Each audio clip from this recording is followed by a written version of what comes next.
Picture this. You're an archaeologist, sweating under the relentless Jerusalem sun, sifting through layers of ancient dust, expecting at best to find some old pottery shards.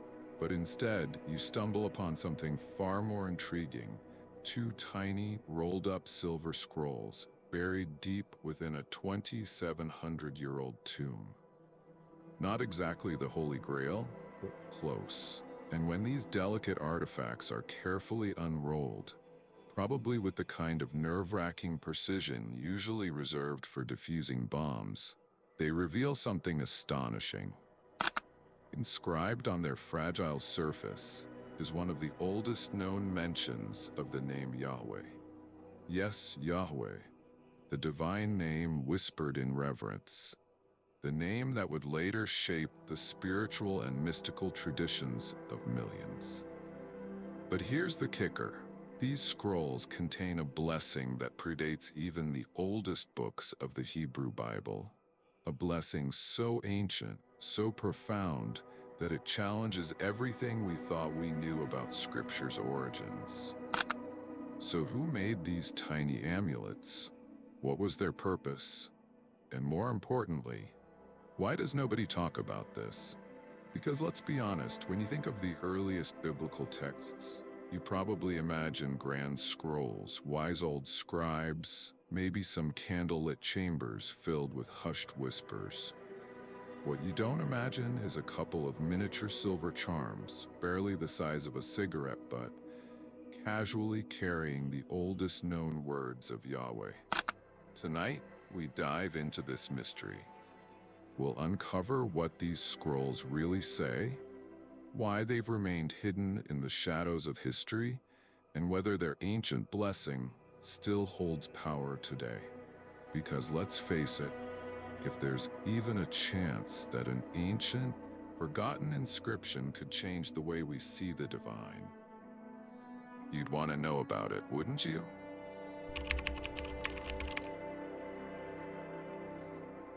The year is somewhere around 600 BCE. Jerusalem is a city on edge. The Babylonian Empire is looming, tensions are rising, and within a few decades, the city will be reduced to smoldering ruins. But before that catastrophe, someone, maybe a priest, maybe a scribe, maybe just an ordinary person seeking protection, carefully inscribes a sacred blessing onto thin sheets of silver, rolls them up and places them in a burial site.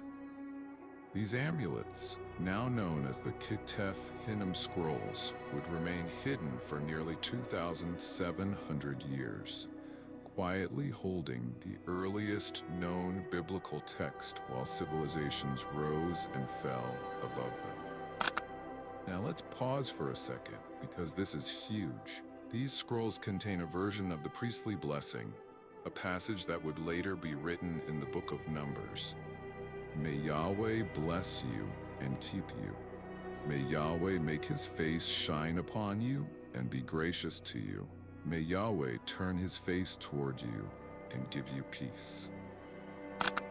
Sounds familiar, right? This blessing is still recited today in synagogues and churches worldwide. But here's where things get interesting. These silver scrolls prove that this blessing was already in use before the Hebrew Bible was even compiled. This means that certain oral traditions weren't just floating around in stories.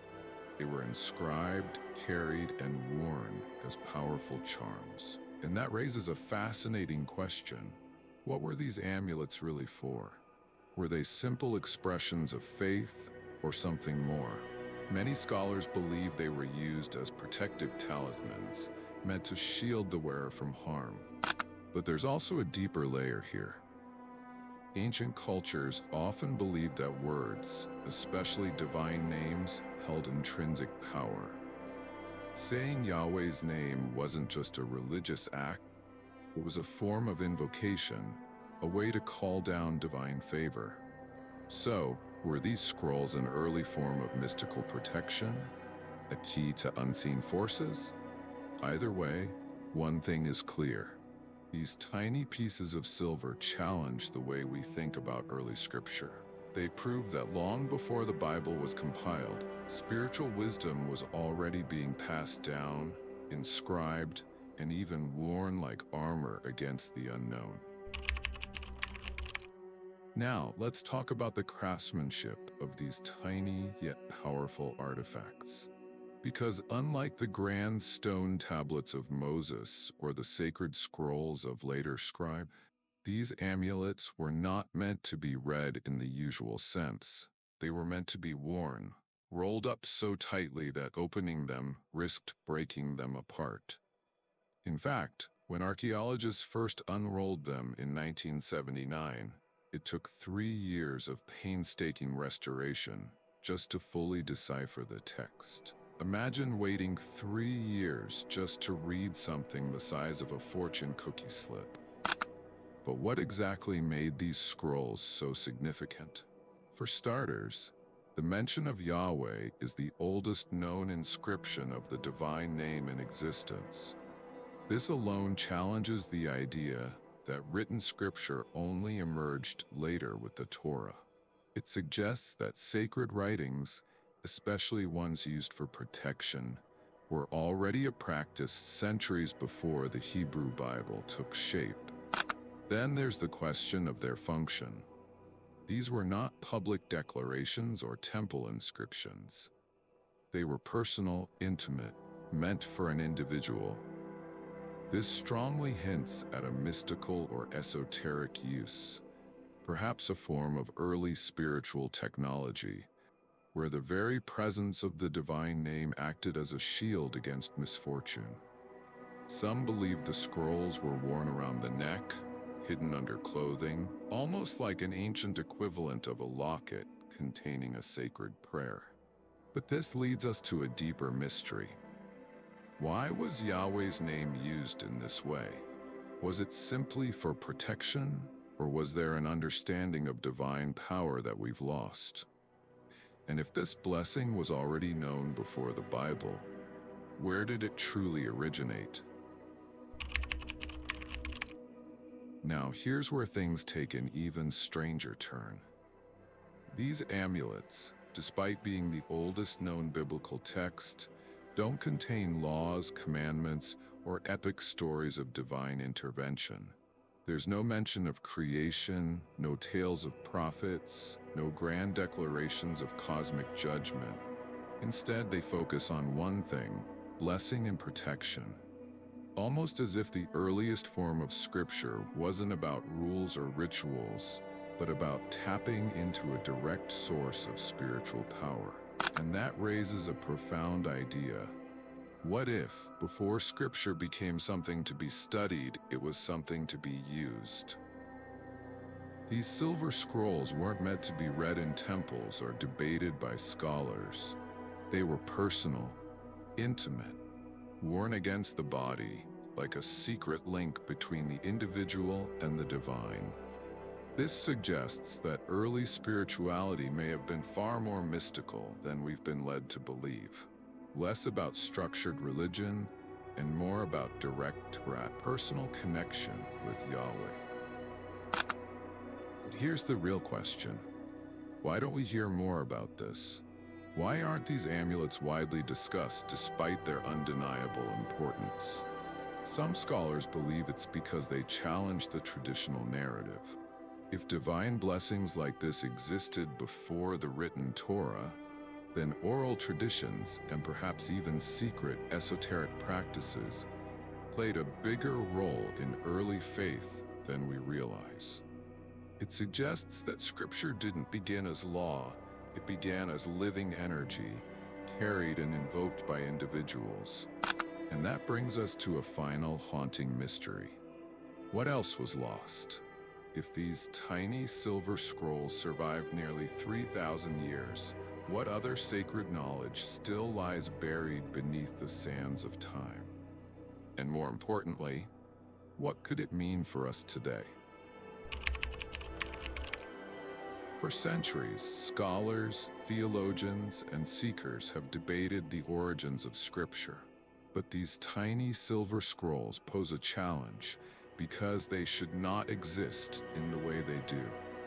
According to conventional belief, written blessings of Yahweh should have come later, yet here they are, predating even the oldest biblical manuscripts. So what does this mean? One possibility is that sacred knowledge was passed down in ways we've overlooked. While history focuses on grand temples and official scriptures, what if the most profound spiritual teachings were hidden in plain sight, woven into objects like these amulets, carried quietly by those who understood their true significance? Were there secret traditions, whispered from master to student, that never made it into the official records? Then there's the question of why this particular blessing was chosen. It's not a commandment, it's not a story. It's a direct invocation of divine protection, as if the ancients believed that words themselves could shield them from unseen forces. Could it be that at one time, language was seen as more than just a means of communication?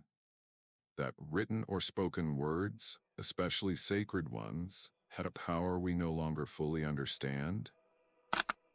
And if that's the case, what else have we forgotten?